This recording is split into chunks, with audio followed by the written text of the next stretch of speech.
Hey, what's up, guys? How are you? Welcome back to the OS Rick Project, the only podcast that promises to be good 3 years after its initial launch. How are you guys? Welcome back to the show. Hope you're having a wonderful week. Hope you had a wonderful week, wonderful weekend. This is Sunday, October 1st, the first of the month, guys. Here we are. Month 10, October, Halloween season. We are well under the way for Halloween. We are entering the last couple of months of the year 2023. We have this month is super loaded with a bunch of titles. I mean, I know I say this every month, but this one is going to be a banger, dude. A bunch of titles to look forward to. But before that, I do want to talk about what you guys have been up to. I want to ask y'all what y'all been up to, what y'all been doing, what have y'all been playing. Thank you for hanging out. I appreciate it. Let's see. So what's been out lately, guys? That's been on everybody's mind. So the new Phantom Liberty DLC for Cyberpunk has been released. I want to go into details about that later and just go on a rant and rave about how the state of that game is. What else have been going on, guys? Starfield, are you guys still enjoying Starfield? How's that going on, guys? Having a blast? Still playing it? I know I got some news on that one also. Apparently the numbers aren't... They're close to some other titles, but I think that one had the hype, and the hype train is gone. But, you know, I could be wrong. Let me know in the comments below how y'all feel about that one. What else has been going on, guys? Castlevania Nocturne been coming out. I saw the first episode. Ahsoka, been watching a couple episodes of that. And me personally, this week for gaming, a lot of Street Fighter. A lot of Street Fighter 6. That's been my jam lately. I did play a couple of rounds of Guilty Gear Strive, but a lot of Street Fighter. Aki came out on the 27th. She's an interesting character. So let's talk about Street Fighters, guys, while we're already there. Let's see. So I did notice that when I was grinding some, just playing the game and grinding and stuff on there, I did get a couple of things where I'm able to rent a character, which, at first I was thinking, okay, I like this idea. And I still like it. I do like it because it gives you a chance to at least give a, if you want to, maybe if you didn't buy the character pass, which I didn't, it'll give you a chance to try these characters and see how you like them. You could go to training mode. You could go do some trials. I didn't know if you could do any online stuff with them. I didn't try that. I just went straight to, I did a little bit of training and then went into trial modes with Aki. And she wasn't a fit for me, but I did get to try it out. She was pretty cool.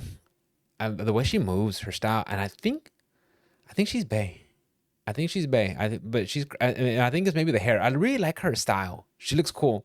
She has that skin tight, snake skin outfit, dress, and the way her hair looks, it looks like a hood from a cobra.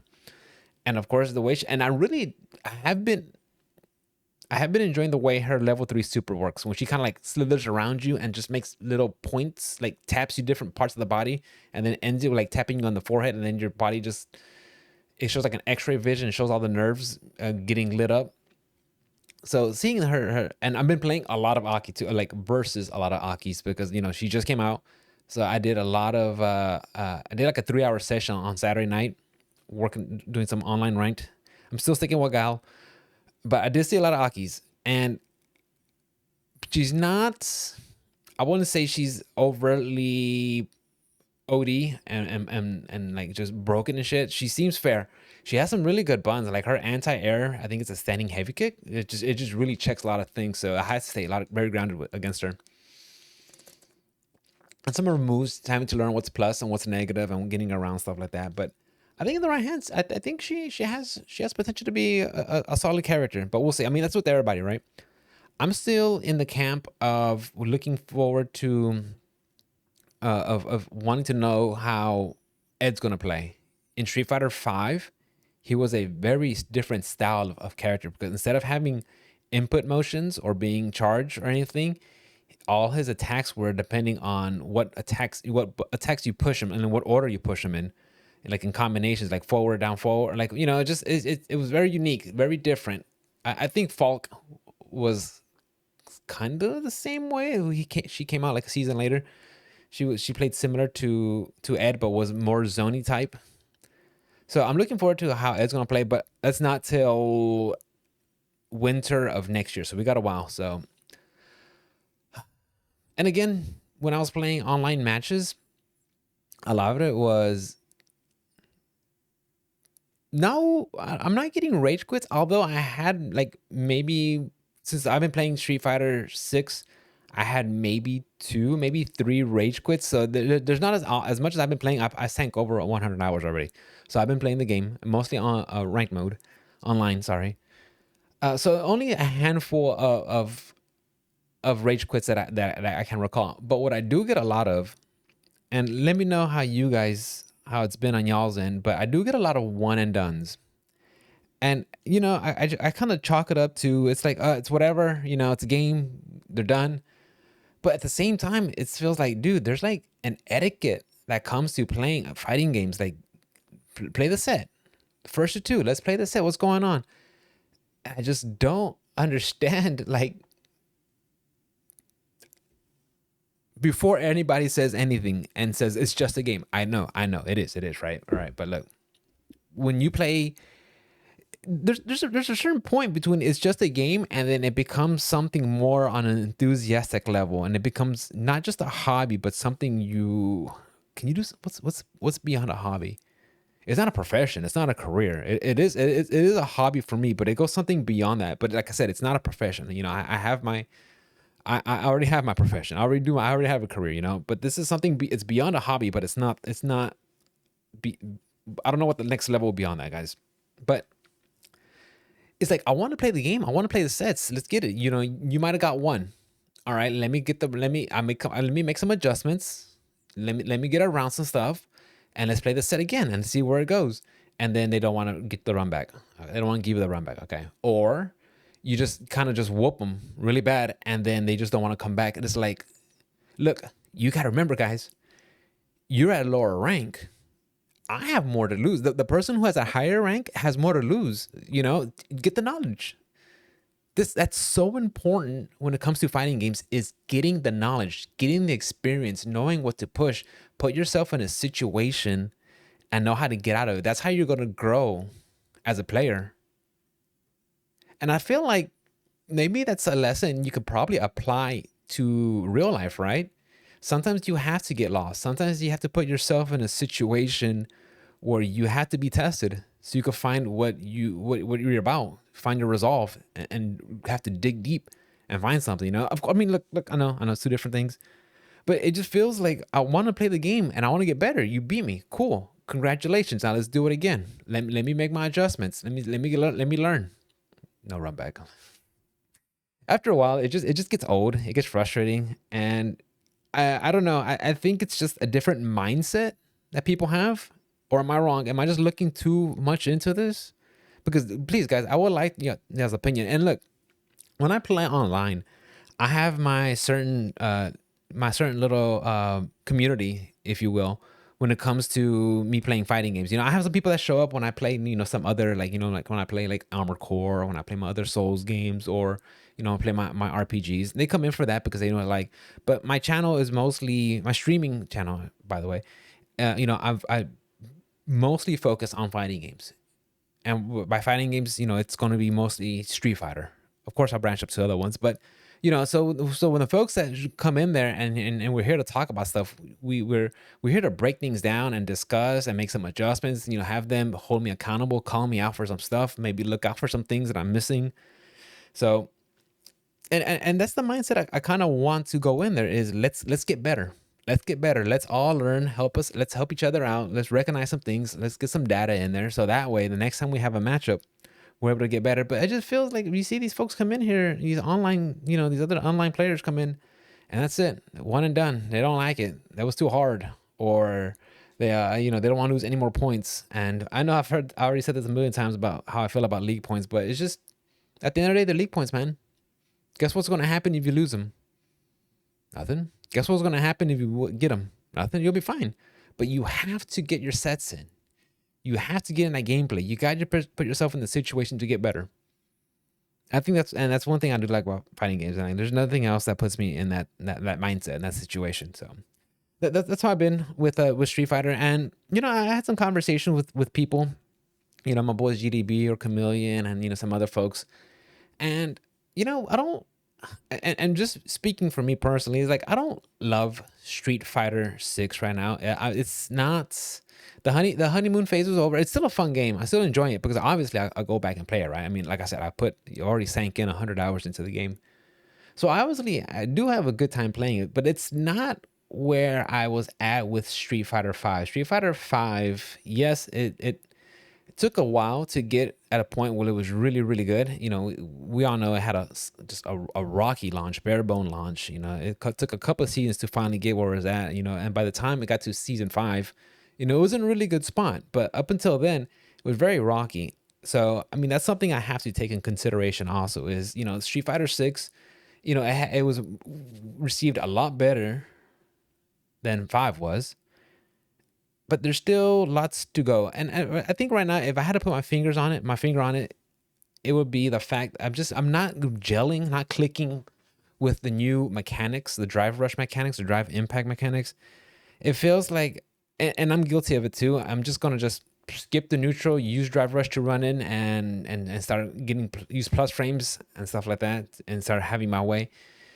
And that doesn't always work. It gets checked, and then sometimes the random drive impact in the middle of a match, and then with certain characters feel like they're a little bit stronger than others. I have to check the data, but not just but not actually looking at data. Just the way it feels. It feels like it's stronger with some more characters than it is with some others.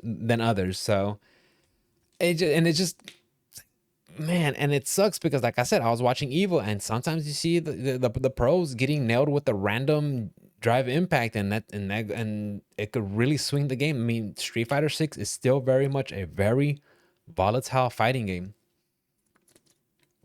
I mean, and if you guys go into the stream, you can look at, when it comes to being in the corner or putting your opponent in the corner, it becomes a rock paper scissors situation. Are you gonna wake up jab? Are you gonna wake up parry? Wake up tech to throw? Neutral jump? What do you got? I mean, the guys say all the time. I mean, there's a mental stack that comes to the game when you're especially in the corner. So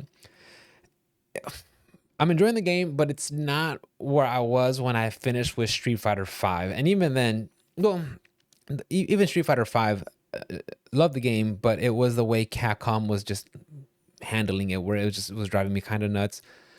Um, what's driving me nuts, guys, is Mortal Kombat. I don't play it. I'm not a fan of it, but I just see how it is, what they're doing with it, the way it's being monetized. And look, I'm not here to like point fingers at anybody or blame anybody, because honestly, look, I'm sure Ed Boon and his development team did everything they can to make it what they wanted to be, to make it the best possible version of a Mortal Kombat game they can. And honestly, the way it's being monetized, if I had to put it on anybody, I'd say it's probably the corporate. It's probably the higher ups, their shareholders, and the board saying, all right, we got the game out. Now we need more to make. Now we need to monetize it and do stuff like this. I mean, I talked about how these super outrageous prices coming out, and you having to pay them to beta test their game. And then, I'm just looking more into it, which really drove me nuts. I saw a tweet from I think it was like the MK store or whatever, and they said they were having a weekly rotation of costumes only available with dragon crystals.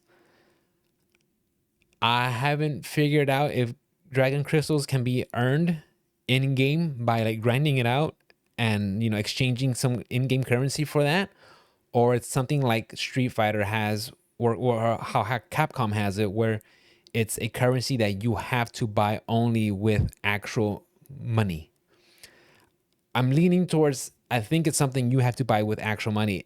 And the fact that they're starting this whole weekly rotation of costumes and putting a time limit on and hitting you with the FOMO, the fear of missing out, like that is driving me insane. And look, I totally understand it, guys. I totally understand it. I have my boy Robert.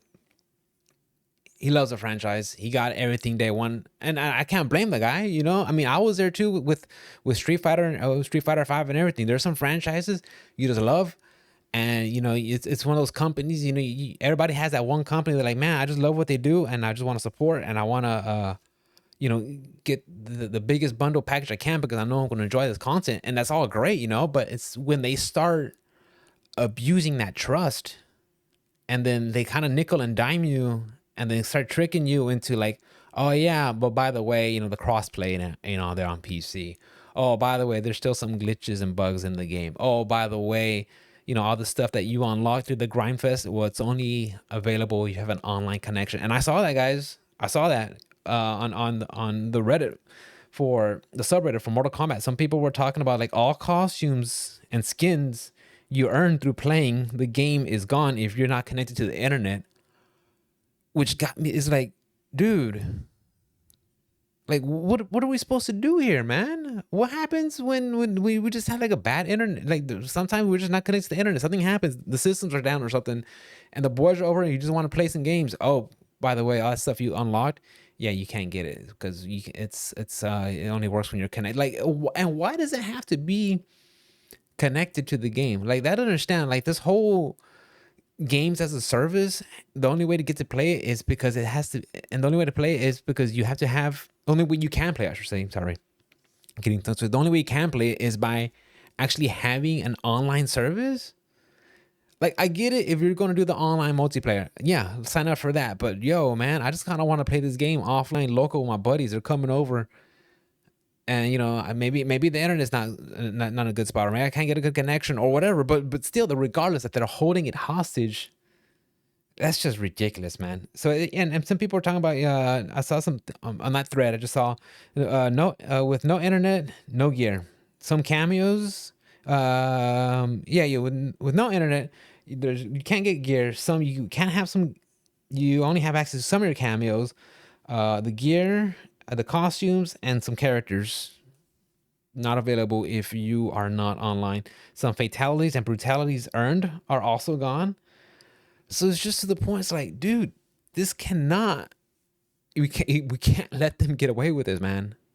This is ridiculous. It's like, I really hope they get backlash out of this, and the people start waking up, and the fans and the player base are realizing, yeah, this isn't the way to do it, man. From here on out, it's like you have to be right by the customer, be right by the people that put you there, because if not, then what's the point? You getting the corporate, and like, again, I'm not blaming anything on Ed Boon and the development teams. I'm pretty sure in their heart of hearts they want to put the best game they can possibly for the fan base, and this is probably going to be on the corporate, on the suits, But the whole doing all this for short term gains, but burning the bridge in the long run for long term gains is not going to be worth it, dude. Because that's something I like to talk about, with something like FromSoft. It's one of those companies that they've earned my trust. From what I played with them, the way they handle their DLCs, the content, the updates on their games. Yeah, sometimes some parts are a little rocky at launch. They got to fix some things, and maybe it's sometimes, but it's never to a point where it's unplayable or I feel like, oh damn, dude, they just took my money and then they ran off with it. It never feels like that situation. Some things here and there's some issues, but nothing major, right? And it's to the point now where, like, just like with the recent release of Armored Core 6, I never played an Armored Core 6 game in my life, an Armored Core game in my life. You know what? The direction that FromSoft has gone, in my opinion, they can't do no wrong. Let's go. I'm in. Let's get Fires of Rubicon. Let's get Armored Core, and see where this goes. And I wasn't let down. I've been having a blast with that game. So these companies, there's no reason for that, man. That's completely ridiculous. And let me know how you guys feel about that. Honestly, is there some companies where you're like, yo, I'm whatever these guys do, I'm in. I love what they've been doing in the past. I'm going to support what they got. Or is there some companies that kind of burn that bridge for you, man? And I want to know, because I think this is something that everybody should be aware of, because as a community, as someone who like as because if you're listening, you probably you enjoy video games as much as I do, right? And I think we should all be aware of what companies are not being stellar, are not shining examples of what they should be. Like again, like I'm not the biggest fan of Larry and Studios, but the way they're handling their stuff, putting things out there and doing it right, call them for what it is, man. They're doing something right. It's doing good. And that's I kind of want to segue into that, guys, with Larry and Studios and what they did with Baldur's Gate and CD Project Red and Cyberpunk 2077. And I think I saw Jason Schreier. He's a game journalist, but he tweeted out how you know Lurian Studio spent 3 years having their game in early access to come out and it be in a really good spot. A really good game, solid right at the gate. Yeah, maybe Act 3 has some issues, but for the most part, the game, was well received and did really well. And then on the backside, on the other side of that, we have CD Projekt Red with Cyberpunk 2077. The game came out. I mean, at launch, we all probably have an experience. We probably know someone who had the game. We know that was rough, especially if you were on the previous generation of consoles.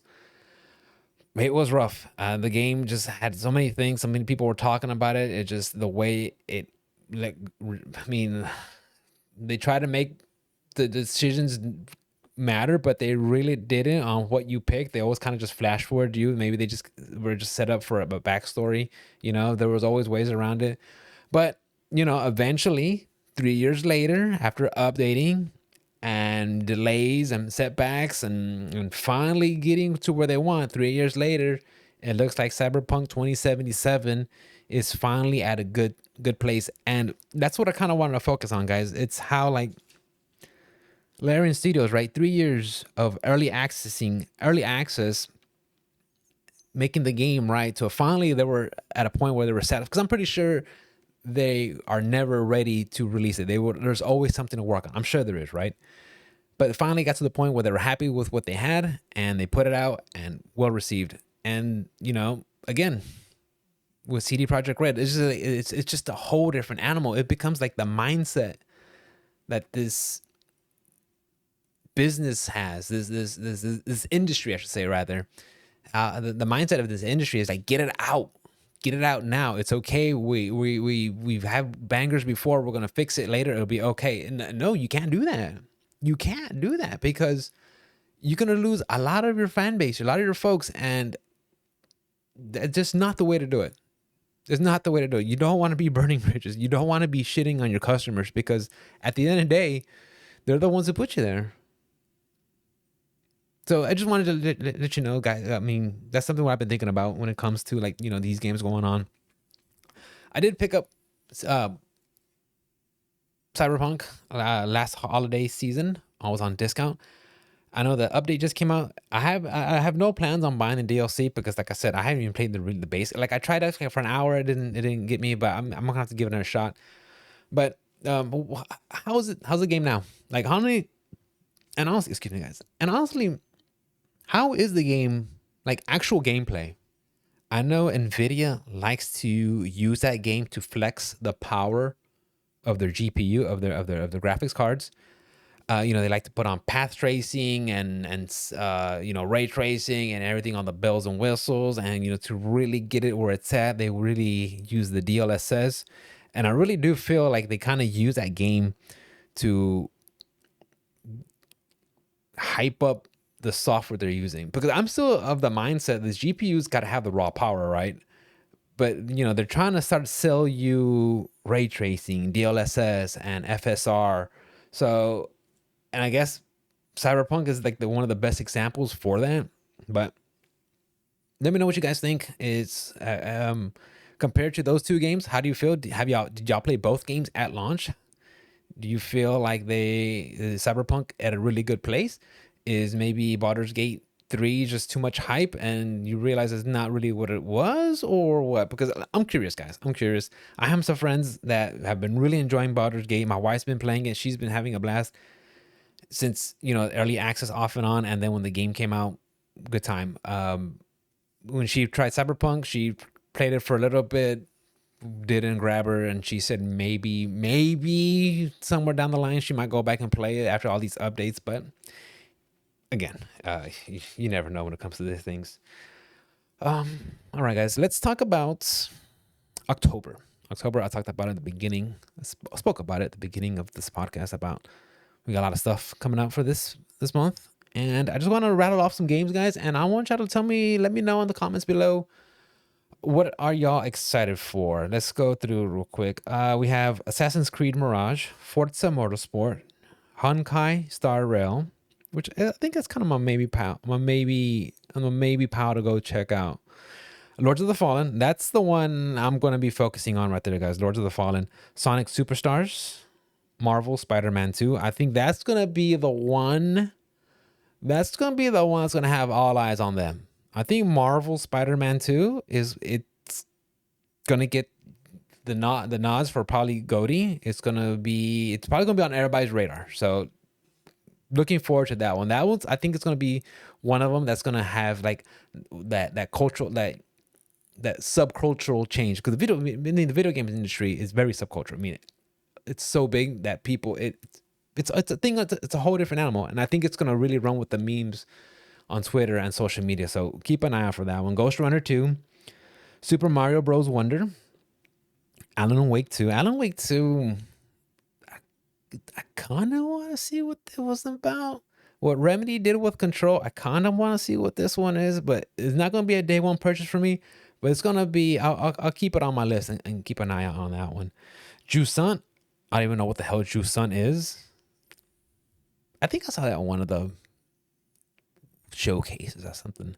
Don't know what the hell that is. And UFC 5. UFC 5, I remember having a conversation with one of my friend's neighbors. He's like, "Oh, I like fighting games. I like UFC." I'm like, bro, I wish she didn't open that can of worms, bro. I wish she didn't call it a fighting game, because yeesh. But yeah, out of the whole list though, I think Marvel Spider-Man 2, I'm not gonna play. I have no interest in it, but I know you guys probably will. I know a lot of people are. Spider-Man is very big. It's one of like Sony's go-to. Insomniac, they hit out the park with last year's not last year's, but with the previous title, Spider-Man and Miles Morales. But for me, it's Lords of the Fallen. I want to check that one out. I like, from what I've seen, the aesthetics, the style. I know it's a Souls-like. I'm not really big fan of Souls games outside of. I'm not a big fan of Souls-likes outside of FromSoft. I don't know. It's weird, but there's something, and I'm sorry if you guys heard me say this already, guys, but when it comes to FromSoft, guys, it's not just the tough mechanics or the difficult bosses or the atmosphere or storytelling. It's the way they could get all those elements and just weave and blend it together to make it something that stands out, that when you're playing this, you know what you're playing. It's something that stands on its own. And we've seen a lot of other imitations and wannabes come, and other Souls likes come along the way. And look, and that's fine. That's fine. Please enjoy them. Liza P. I know people have been asking me, are you gonna be playing Liza P? No, I have no interest in it. I'm sure it's a fun game, but right now it's not on my radar that I'm super high for. Maybe down the road, when maybe I see like a good deal, maybe I'll pick it up. But right now, it just doesn't interest me, because there's something when it comes to FromSoft. I don't know, it sounds like I'm meat writing here, guys, but it's just, well, FromSoft is just the way it works, and I think you almost have to be a fan to really appreciate it, because they don't spoon feed you anything.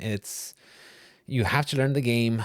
You'll probably get filtered out at some way, and then that sense when you overcome something or discover something, and then just the community alone, it all comes together. But Lord of the Fallen, though,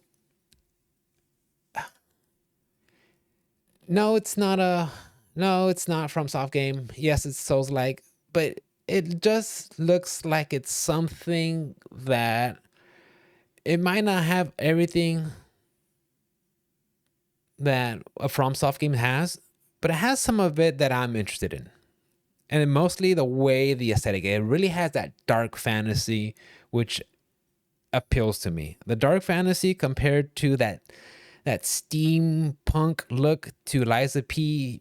I'm not a fan of steampunk. I don't like steampunk. I hate it. I think it's stupid. I think it's dumb. Like why is there a cog on your monocle, dude? Like that doesn't make sense to me. Why is there steam coming out of your hat? And then it's dumb. I like the diesel punk look. I like the cyberpunk look, but Liza P, like the aesthetically, it just does not appeal. Maybe I got to get past that. Maybe down the road, it'll be a great game. But Lords of the Fallen is more in line of something that I would enjoy. Now, I'm not gonna say I'm gonna get that day one, but I have my eyes on it. We'll see. Um, just we'll see. And again, it's nothing. You know, when it comes to like impressions of a game, it's something one of those you want to see hands on for yourself. Maybe go look at other Twitch streamers to see how they're receiving the game and how they're playing it, or maybe see some of the sources that you are familiar with when it comes to review of the games. Then maybe that could have some more impact when it comes to your decision on getting a game. And again, I'm not saying that just because somebody that you know or follow on YouTube says, "Oh, you have to get this game, get it." But it's more beyond that. It's just using that as a reference and something to look at it and see like some of the points that they bring, and if they align with yours, maybe you could take that into consideration. Like, okay, I get that, I see that. You brought some good points of something to look out for, or something like that. So it's a very nuanced and complicated take, because you don't want to just take it at face value, because especially when it comes to a corporation, right? Like with something like IGN, because they have so many reviewers and writers that I don't know who this person is. But when you have someone like like Fighting Cowboy or Smoke Town or whatever Souls content creator, when you start watching some of their videos, you got to get a sense of how they approach a game and how they play it, and the thought processes, and that's something you could probably connect to, compared to someone that you never met from a corporation and stuff like that. So I mean, that's the one that's on my list for October. But yeah, a lot of things coming up. Yeah, there's gonna be some stuff. I mean, this is gonna be it's gonna be a good year for like, honestly. I mean, highs and lows. But what else we got, guys? Guys, I got a bunch of other stuff I want to talk about it though, but I want to keep this episode kind of short because I have another one coming up soon after this. This will be a little bit more lengthy, so trying to keep everything within to fit within my time I have every month. I'm gonna have to just keep it short, and I'm gonna save the content for this one for another one. Like I said, I'm gonna keep rolling, making more podcasts, guys. It's just that I'm gonna have some super lengthy ones. They're gonna come in. They're gonna take some time, so I'm gonna put some content out. I'm gonna be just sitting on some podcasts, and just as when I get more time available, just pump them out, and that way you guys can always just have something. Because there's some times where stuff gets really, really slow, real quiet, and there's not much to talk about. So sometimes I just want to stockpile some of these videos and pods and just have them ready. That way, when something happens, have coming up ready for you guys to enjoy. But we're coming to the final Q4 of 2023, and things are gonna start ramping up. We're gonna have winter releases, winter updates, winter news of upcoming titles. We're gonna have game awards. I mean, not so much of the awards themselves, but the releases and follow-ups and things going on, the world premieres rather. And the fall season or the winter season is just always the holiday season, I should say, is always busy, and we got stuff coming up. But anyways, guys, that's it for me. Enjoy the rest of your evening. Thank you for listening. I appreciate it. You guys want to reach me, look down for the socials and hit me up there. I'm always streaming on twitch.tv, OS_R1CK, on Twitter, OSRick. So hit me up, guys. Thank you for listening. I appreciate it. I love y'all. And I will see y'all next time. Bye, guys.